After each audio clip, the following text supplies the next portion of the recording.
And our intention behind these fireside chats is to to share knowledge and wisdom from our community members to other giraffes, but also to the world. So we record each conversation, we upload it to YouTube, and today we're experimenting with a little live stream to see how that lands. So I'm excited to be here with Nisrine, one of our fellow giraffes, who's a registered psychotherapist and has a lot to share about emotional regulation and returning and uniting yourself. And Nisrine, maybe you could just start things off with a brief intro about yourself and what brought you into this world that we're about to explore. Sure. So I'm a registered psychotherapist. I have a master's in psychology, and I've been practicing this for more than 10 years. I work especially with attachment styles and trauma. And what brought me to this is really my desire to see people happier because I saw a lot of depression and anxiety around me since I was born, a lot of chaos and also war and destruction, and just the disparity of how unregulated nervous system can impact the world really, because it starts in the home and then it really ripples into families, communities, countries, nations. So it was natural for me to do that, and it just aligned every step of the way. So how long have you been practicing as a therapist? And what would you say is different about your approach to helping people, heal, transform, evolve? How long? So yeah, I've been doing this for more since around like 2008, I would say. So my approach integrates different things. So mainly, you've got, the education you get in psychology, right? About our development, different theories. And then after that, my life experience and everything that I've learned, it integrates the body, the biological, our nervous system, and the trauma, right? So it's not only cognitive behavioral, or it's not just simple talk therapy, because you could go see, I have a lot of respect for therapy because I'm a therapist, but you could go see a therapist and keep talking every single week and then see no results. I like my clients to see results. So I integrate the body, the nervous system, and my trauma approach, which is a biological approach. So could you go just a little deeper into those different elements? What is trauma? What is the biological approach? Mhm.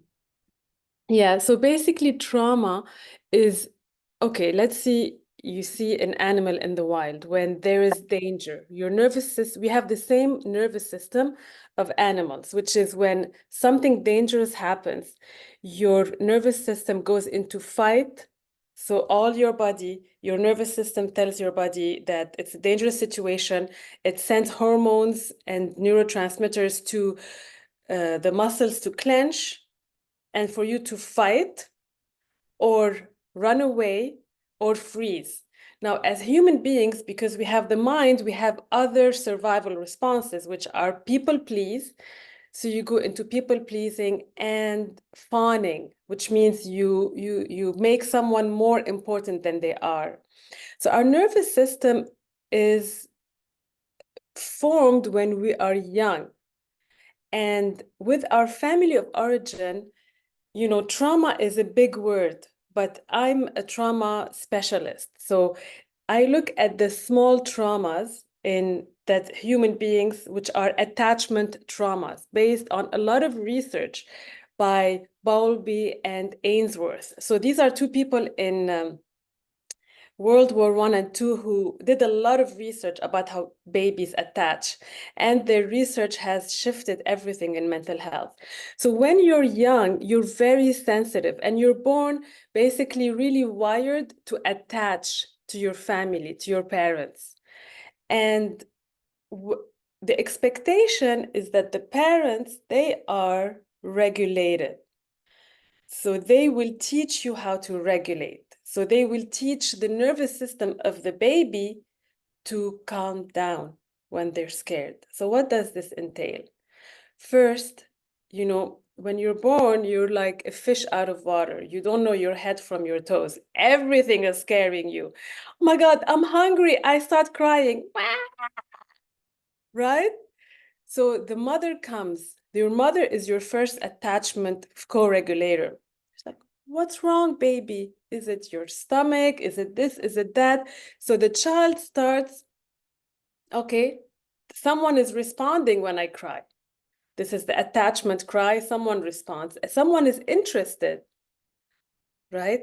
And then my needs are fulfilled, right? Is it, they need to change the nappy? Is it I'm hungry, I'm fed, so I calm down. So that's the basis, right? That's very simple. And then the baby needs it. So the nervous system is agitated and then calms down.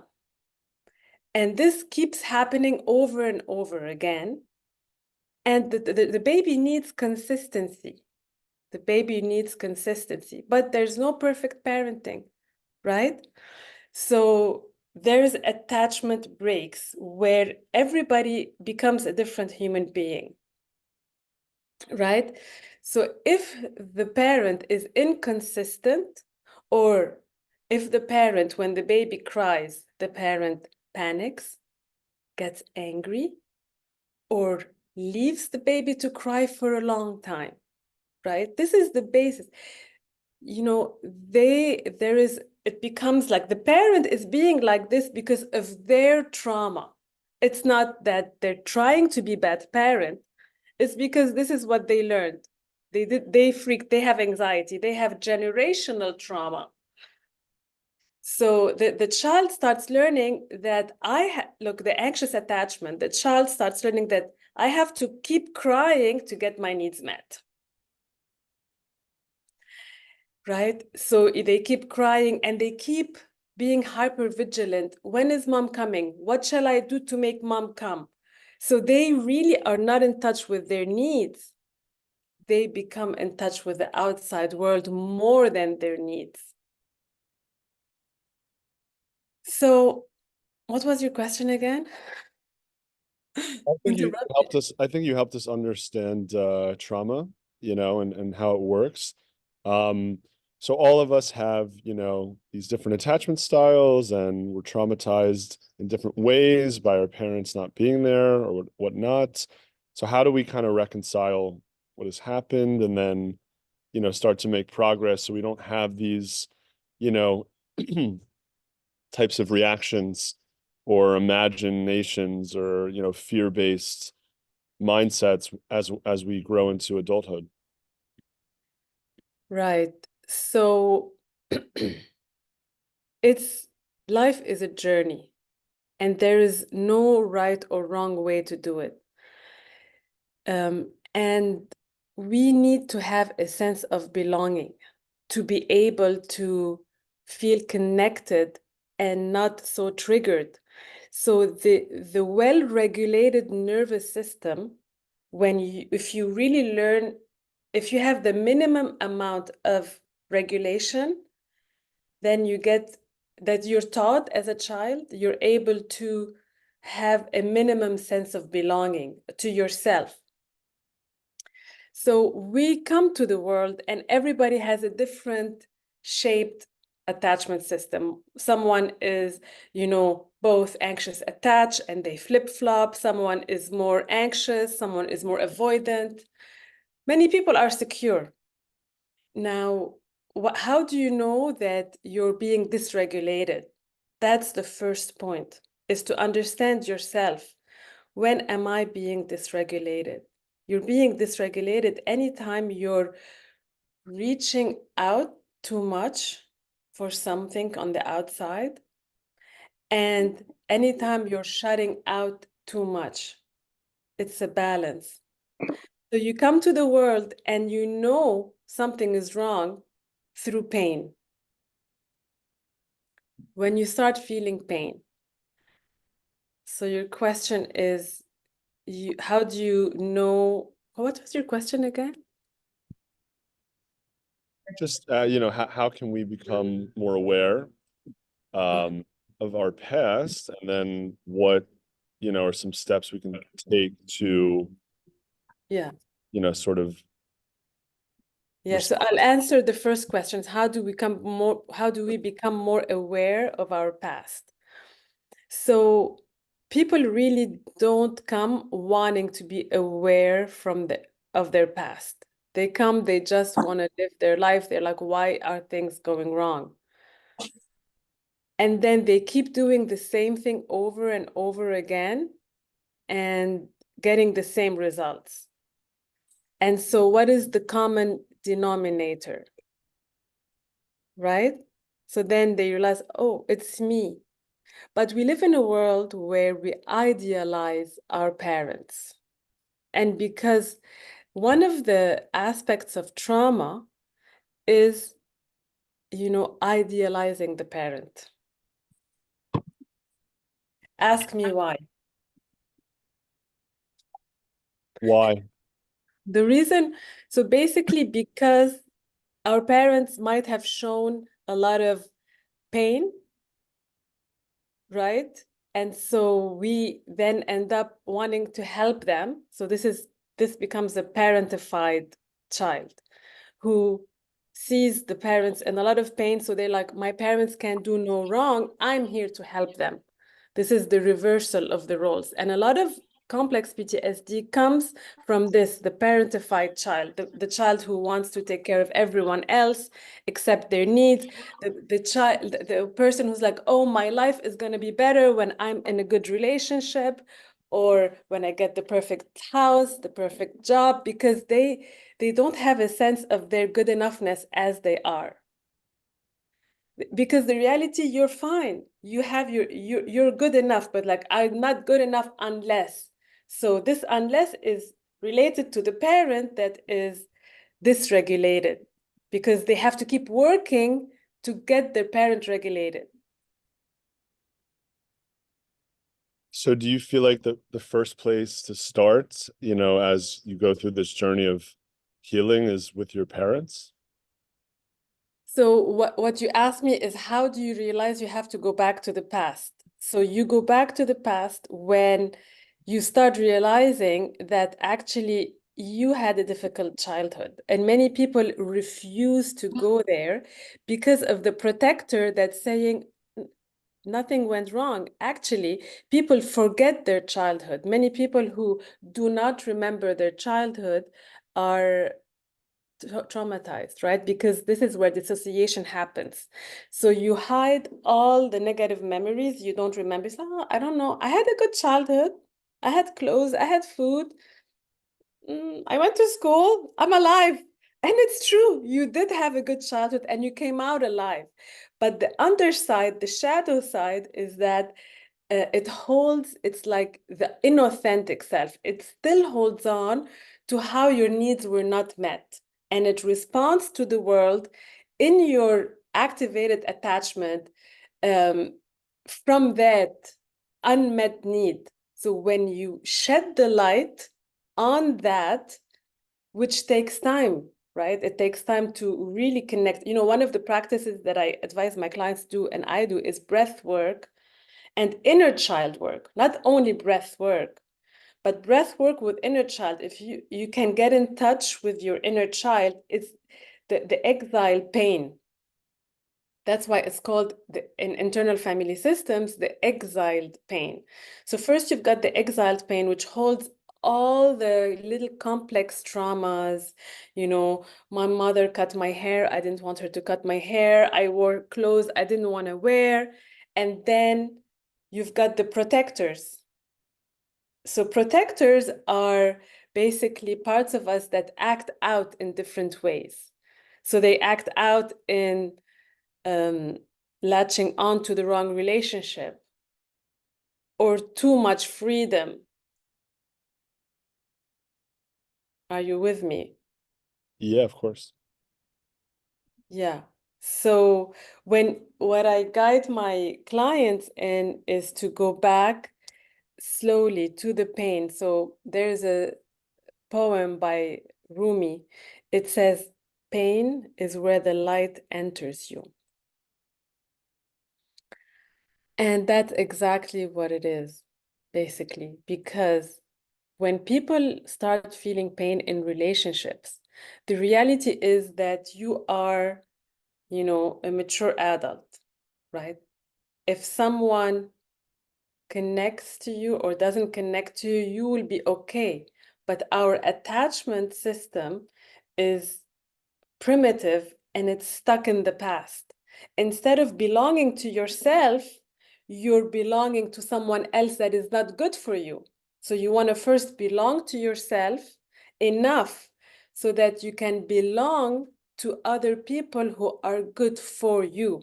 So I guide my clients to, through that pain, float back to the past. So we get a visceral experience of the pain in the body, in sensations, in um, like a sinking feeling. You know how sometimes you get a sinking feeling or you get a dark feeling, or so from that we go to the past. And it's beautiful what people find out. They find out what was happening around them. So from there, we touched on a original memory, right? That is similar to what's happening. So from there, we go back to the past. I go back to the past with them and we process that memory. And we let the brain do free association. So I don't control what the brain does. And the brain will go through different tracks of clearing that memory. What it's really doing, it's putting back the memories in the right place. Because when you get traumatized, the memories are all over. It's like it's happening now, but it's not happening now. It thinks you're a child, but you're not a child. You don't really need someone else to rescue you. You don't need someone to pay attention to you all the time. Anxiously attached people want their partner to be always responsive, but you're not a little kid anymore. You don't need that, right? So we go back, we process this, we file the memories. And a lot of the times there's even resistance in that because many people want to control therapy. Do you know what I mean about that? Do you Yeah. ever get that? Yeah. So some people they've get a lot of resistance and blockages and they want to know exactly what's happening and they can't let go and let the process happen. So that's, whenever people want to control, it means that they had a trauma they have to clear. Because when you're a child and you grow up without safety, you have to take charge and make sure everything is right. You don't trust. You cannot trust because you didn't have safety. So then we clear that. We work through the resistance. Every resistance that comes, we clear it. On just like a philosophical level, why does our mind work this way? Like, why do we feel like what's happening now is actually something from our childhood? Like why do we have this? Why does it work mechanistically like this? Is there any research as to why? So this is, like I said, this is our attachment system. The research is from Bowlby and Ainsworth during the World War II. And all attachment research, basically, our nervous system is wired for our survival. So it's like PTSD, just it works the same way as post-traumatic stress disorder. So when something bad happens, and let's say, God forbid, there was a car accident and the car was red, and you were stuck in the car and you couldn't leave, right? And there's a little bit, sometimes people get amnesia because it was so traumatic, the brain puts it away. And so what happens is, people start getting nightmares, or they get scared to get back into a red car. Every time they see a red car, they get panic, they get anxiety. Their nervous system, because it's trying to protect them. The research shows that the Got reason it. you go, because it's trying to, because our nervous system, it's stuck in that, oh my God, right. So what we do in therapy is different ways. I think exposure therapy is too painful and is not the right way to do it. So in EMDR and other ways, we go back and we clear that memory to tell this part that, this happened in the past and now you're safe. So that's why we use different visceral experiences. Very clear, very helpful example.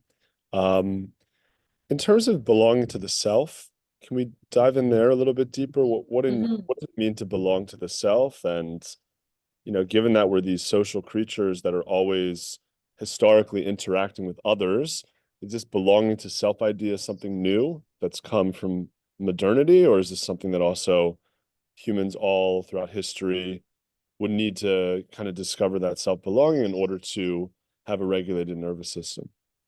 So, we are nature. As human beings, we're nature, right? We're animals. And we were born in tribes. And long time we didn't have computers or internet or buildings or lights. You know what I mean? We didn't have no internet. You couldn't go on Yeah. the phone, scroll, and see what everybody is doing. This is wild, wild times. No, so. And when we were born in tribes, it was like everybody is helping everybody. The child had 10 people to respond to their attachment cry, 10 people to pick them up. They felt held. Our nervous system is very primitive and we have advanced. And so this attachment quickly gave the child a feeling of belonging. But right now we live in a very capitalist and world, and the nuclear family is unfortunately not helpful to the child's attachment needs being met because it takes a village, right? So, and also we live now because of industrialism and capitalism and globalization. Everybody wants more. Everybody wants more, and we're kind of dissociated from the fact that we impact each other. So here we have this growth of the disconnection. So we already have a disconnection from humanity. We say we care, but do we care? We other people who are different than us. And the reason we do this is because our mind likes to save energy. And this is one of my research that I did in my bachelor's degree. I took photos and of people of different races, and I would give them to people and then ask them to remember who was what. So basically, our brain is set up to stereotype. That's why when you look at a chair, you can quickly say this is a chair because your brain said everything that's like this is a chair. So our brain is wired to survive. This is it. And it saves energy. So our brain is wired, okay, this person is different. And so because I need to survive, okay, everybody who looks like this, I heard they're bad, so I'm not going to talk to them. So because bad things happen in the world and whatever happened and people get stuck on it, people decided to other people, and capitalism and industrialization, you know, like the depression, when there is inflation, people are scared to be poor, they start accumulating. But that's not the way, because actually a lot of research has been done, and a very good book called The Soul of Money shows that when you share, money is in a cycle. Everybody is more profitable and money goes. But right now, there's many people who become very rich and just accumulate money. And right now, many people want to do this, they're scared it's going to be the end of the world, and they buy a lot of masks, and I don't know, what do they call that? Um, Doomsday. no, there is a term, I forget, but So somebody on the call probably knows. yeah, it's a world of us versus them.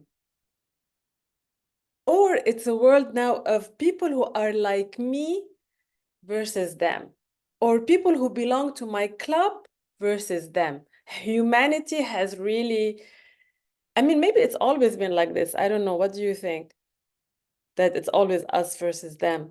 Yeah, I think the tribal mentality is very much Us versus them. in group, out group. So, Mhm. but we have seen, the power of a story to expand the in group, right? Like America is an expanded in group, 350 million people. So it's much larger than 150 people in a tribe. Um, and Adar likes to say that if we could just continuously expand the in group to reach all of humanity, then we might actually have peace and harmony. If we can see all of our, you know, brother, human brothers and sisters as the in group. And Paul Bloom, who's a famous Yale psychologist, also says we kind of need aliens to invade in order for humanity to unite. Like we need Yeah. another out group that relates to humanity as a whole. And many people thought climate change would be this, unifying force, but it's become more of a dividing force because there's a lot of politics and economics involved. But anyway, belonging to the South, that's where we want to dive a Yeah, little deeper. that's true. So that the main point is that, our survival makes us think people are different, and the survival mentality is that of a traumatized self. But and the traumatized self is always looking to take advantage of others or blame others, right? So, but when you belong to yourself, you have a well-regulated nervous system. You don't have to take advantage of others or idealize others. You don't go into the fight, flight, freeze, and you connect more authentically to people. So belonging to the self, actually, Brene Brown talks about it, and other writers historically talked about it. You cannot, so what happens in the fight, flight, freeze, fawn, people please, people lose who they are for other people.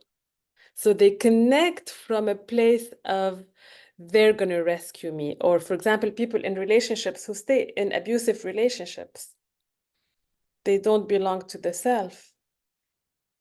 They think that they have to tolerate abuse. And the reason they do that is from their attachment style when they were younger. Maybe they saw a dysfunctional relationship.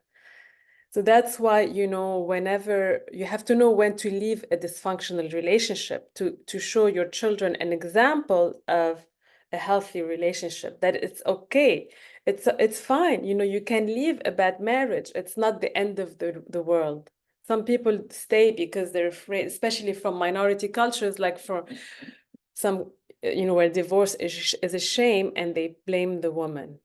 And then the woman stays being abused and disrespected, and the children see that. So you're perpetuating this until you have a cycle breaker. So when you belong to yourself, you get the courage to express your needs in relationships. And how do you do that? So first, you have yourself, right? Your emotions are your compass, your emotions. So when you get an emotion, it's the pain is where the light enters you.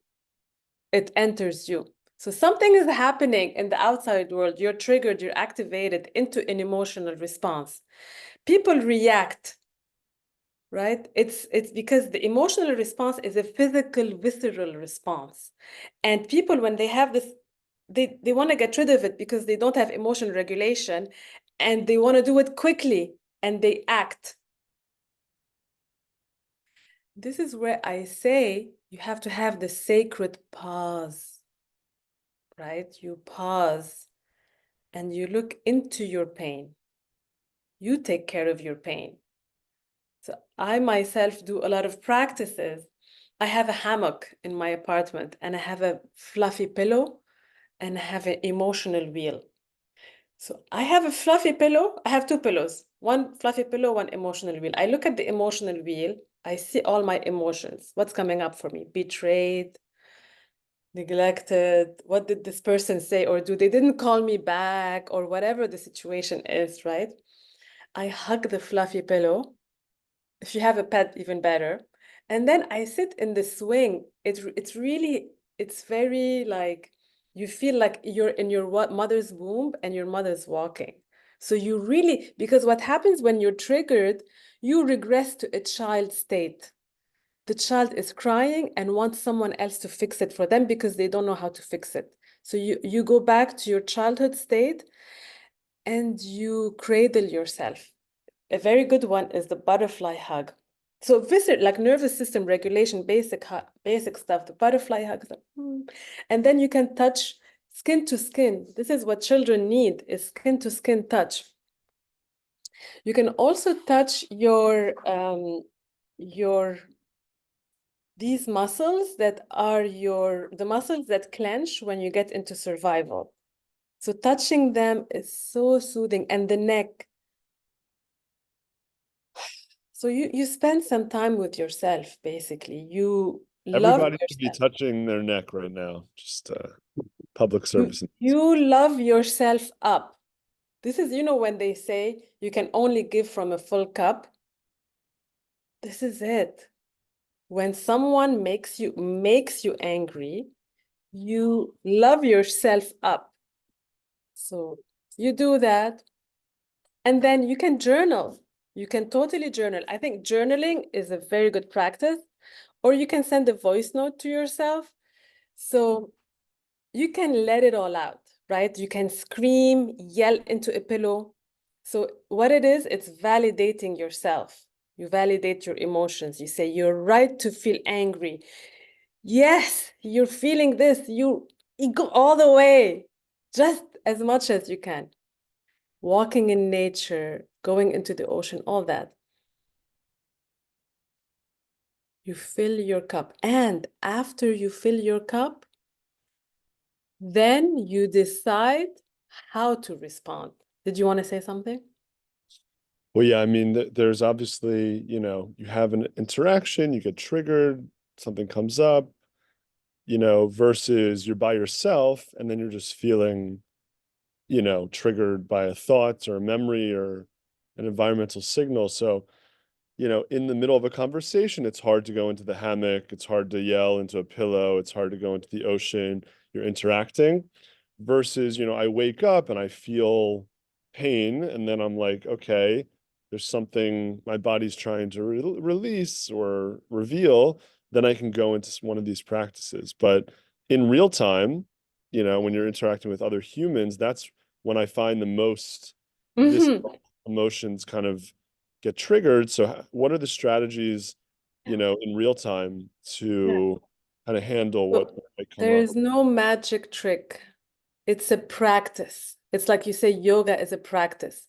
So the more you do what I was saying, regulate your nervous system, eat healthy, sleep well, journal. When you feel angry, you do those practices of touching yourself. The more you're gonna be able to get in touch with your wound and respond from the adult. So when you keep doing that, you're in touch with the wound, like I said, you calm it down, you cry. What happens is you get up, you get out of the hammock, which I know you don't have a hammock when you're talking to someone, and you somehow have all the answers. Right. So So it's like the more you do it alone and get used to the practice, the more in real time you're able to handle being But triggered. but but there is more, right? So for example, one of the tricks when you're talking to someone and they trigger you, very easy. You can hold your hand and you can say, I got you. So when you're triggered, it's this part of you. You've got the exiled pain, which is the part that you handled in the hammock because you have experience with those things, right? And then you touched it, right? And so you don't react from the pain, you react from your adult. So for example, if somebody, when you go, you talk with your inner child and you journal and you say, okay, inner child, I know you were in pain. What they said was wrong, but we're not going to yell at them and we're not going to stop talking to them. We're going to gently tell them, hey, listen, when you said XYZ,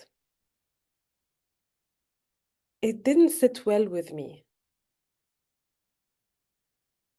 It I felt that pain inside of me and it really didn't feel comfortable.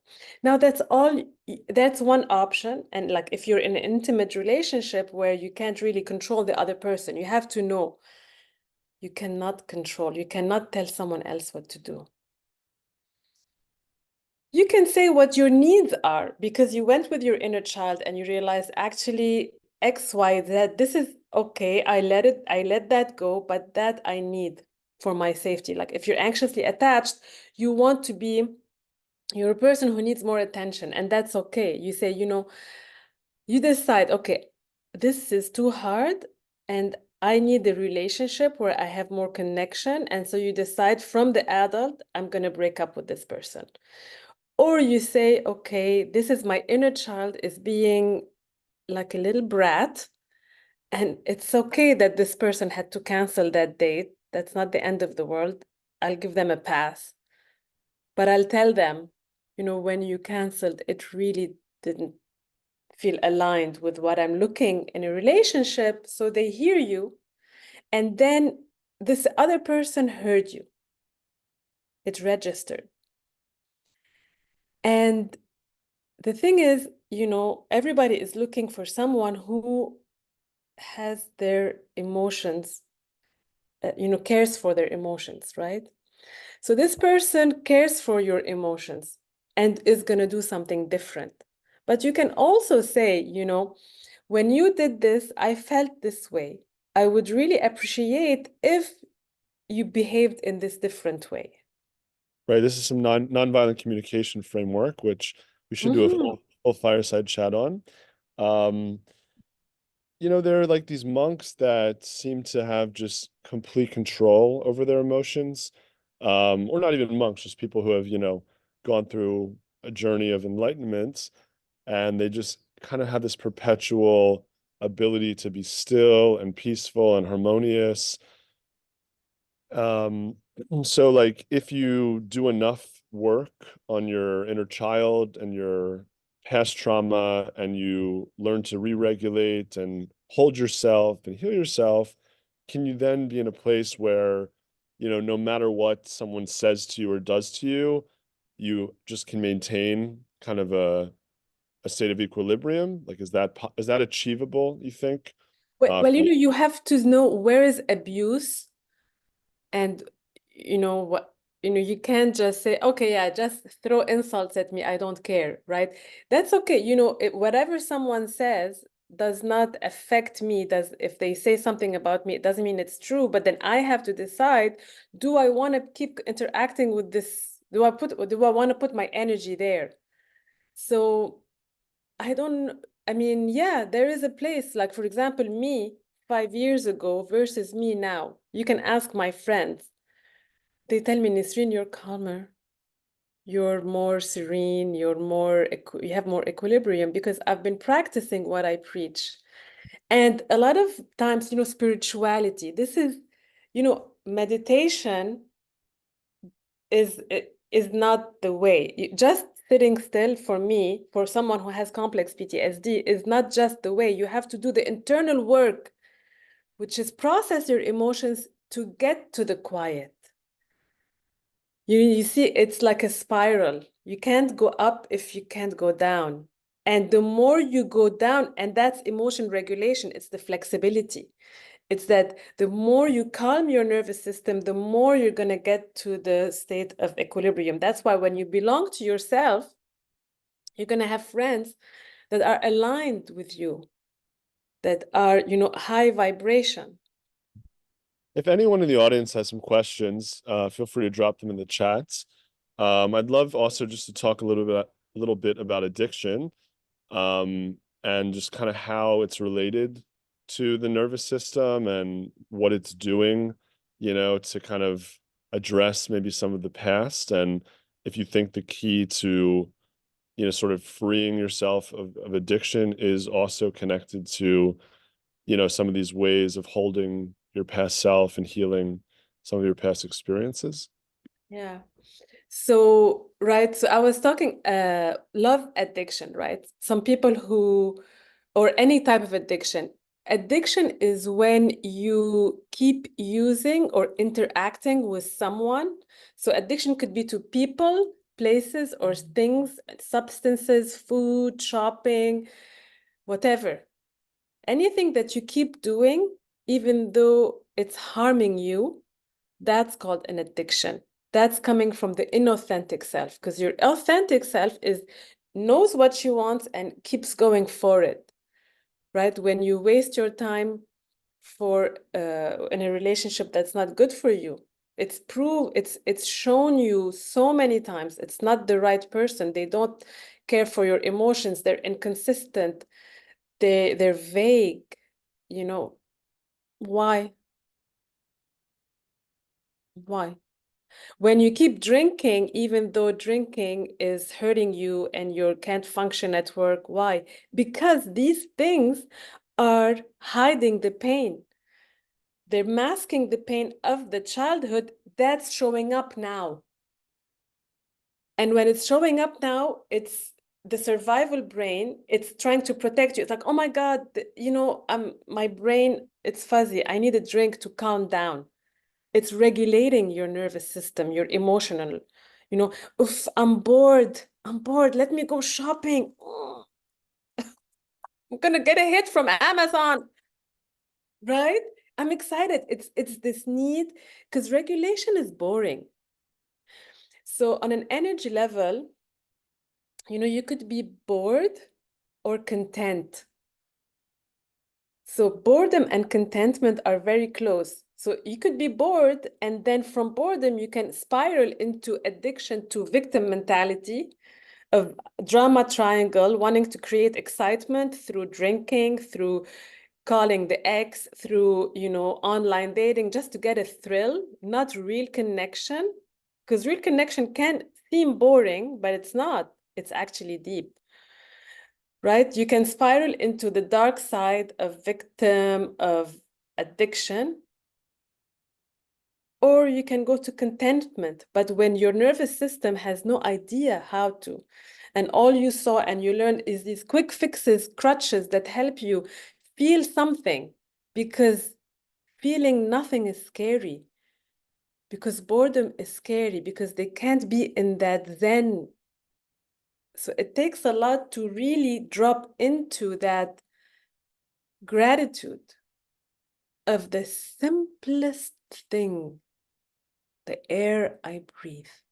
And this miracle that's in the simplest thing, which is the fact that, you know what? I have lungs that need air. And when the right air is there, and then the air goes into my lungs and the oxygen goes into my blood and goes on every cell. Damn. The divine, you connect to the divine, but they don't have this ability because they're stuck in the past. They see the past danger as now, but there's no danger. So this is the trauma, and that's why trauma work is important for addictions, to help people feel safer, to be able to meditate. And then, because many people who have so much trauma, if they meditate, they get triggered. Right. It can be painful to meditate if you haven't become aware of your past and how you can interact with it in a safe way, which is why, a lot of people need professional support, in order to deal with some of the demons. Also, like maybe just a few words about withdrawal. Like, if you're kind of working to get away from a person or a place or a thing, you experience these intense cravings that sometimes can take over and, cause you to go back into a bad pattern. Is Mm-hmm. there a direct connection between those withdrawal symptoms and some inner work that hasn't been completed? How do you think about withdrawal? Right. Yeah. So withdrawal is just, your trauma brain um, telling you to reach back because it really doesn't want to let go, right? So the trauma brain is that it's helping you survive. It's like, no, don't try to get away because we really need that thing. So the thing is, first you have to get the understanding that this is what's happening, because sometimes people don't know that this is what's happening. And the number one tool to survive the withdrawal symptoms is to not act on them and to feel the pain, because again, pain is where the light enters you. And to do the same nervous system regulation tips, to have support systems, people who can help you. Yeah. Mm-hmm. We have about 10 minutes left, so if anyone else wants to chime in with a question for the experts, we are here for it. Um, Can you I know, ask a question? yeah, go for it. So you said something about doing the work, and I also saw a quote the other day, which was like, it's not only about doing the magic mushrooms, it's about implementing the work after. And when you say the work, you mean the nervous system regulation? Is that what you're referring to when you say the work? Yeah, so basically journaling, doing the work, like reflecting inside so that you can respond to the outside from a more balanced place. That's what I mean. I mean, yeah, you can do mushrooms, they help you a little bit, but you have to have a daily practice to dip back into it. And expectations, there is no magic wand. And we live in a world that is showing us quick fix, delivery, Prime, Amazon, get what you want, right? It's a process because every time you feel pain, you're being triggered to go back and heal another wound because you needed more work. And that's okay. It's really like they say, it's not about the destination, it's the journey. It's about you. You're amazing. You are the essential. Nothing else is important. If everybody thinks that they're essential, and they do the work on themselves, they invest in themselves, they spend the time, then you can respond from a more balanced place. Do you have any questions further about this? Maybe you can talk a bit about EMDR and just what that does to the nervous system and how, you've seen that help different people process some of these emotions. Yeah, right. I mean, EMDR is really a great tool. It helps people, like it helps the memories rebalance themselves What does and it stand for? Sorry. yeah, it stands for eye movement desensitization and reprocessing. So, and what it is, it started with eye movements going this way, but it's actually about any bilateral stimulation, right, left, right. And what it does is like, it's a time travel to the original memory and then processing that memory. And what we do is we look at the belief systems and the negative emotions and we shift them to the right place completely. And I've had people leave abusive relationships and move out and expand in their careers as a result of doing EMDR.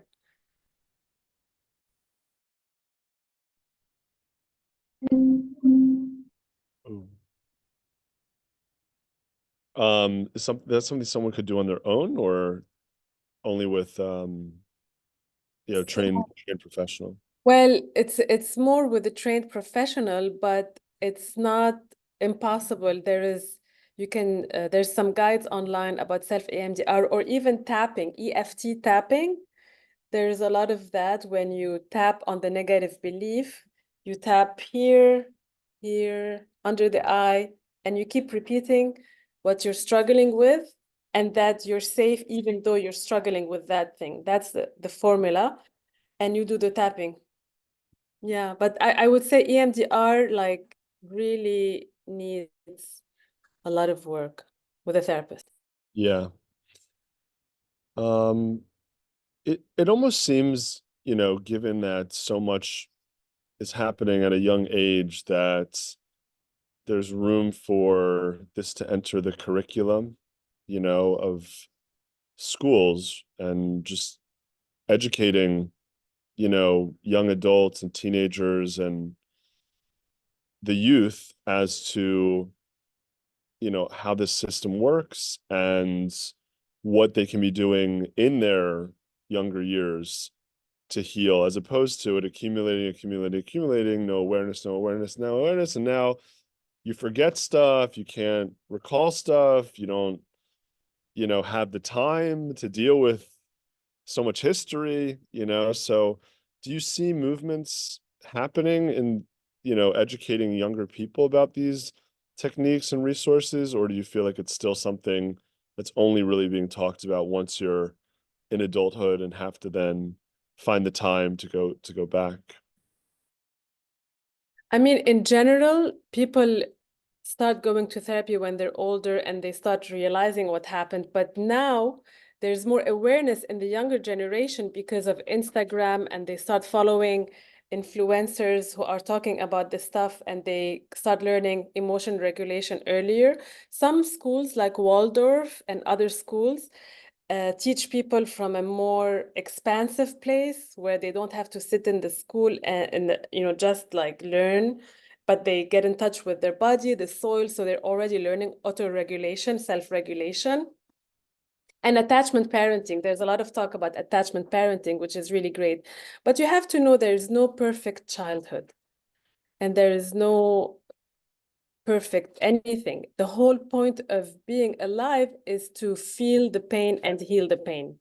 That's, and then it's just loving yourself, belonging to yourself so you can be better with other people. What can you give?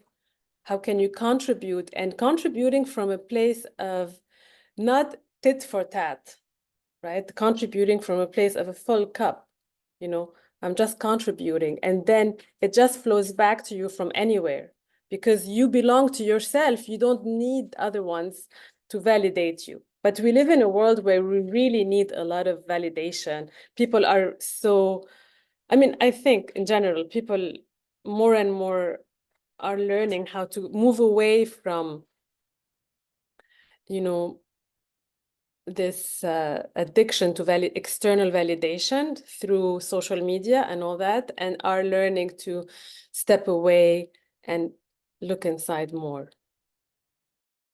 Max, to your question, there is a lot of schools are using the ruler approach with children these days, and it's research out of Yale. And it's all about regulation and using like colors and how really teaching kids that you can feel two things at once. Mm. You know, you can feel sadness and like excitement. You can feel like anger with a little like sadness mixed in. And it's a beautiful tool that I've seen in schools. A lot of schools in California are using right now. I love it. It's called the ruler approach. Ruler, yep, RULER approach. Great, I will look it up. Thank you. Yeah, you're welcome. All right, well, it's been a fascinating talk. Some, you know, old stuff that has been affirmative, and then some new stuff that's been enlightening. So really grateful for your time, Nisrine, your wisdom, your knowledge, to all the giraffes who tuned in for today's conversation. And may we have a day where we feel more regulated, we belong to ourselves a little bit more, we scream into a pillow, we journal some of those emotions that are coming up. And yeah, let's have a great rest of the week. Hope to see some of you this Saturday in Mar Vista at our Grateful Brunch. Until next week, thank you so much. Thank you so much for having me. Have a great day. Bye-bye.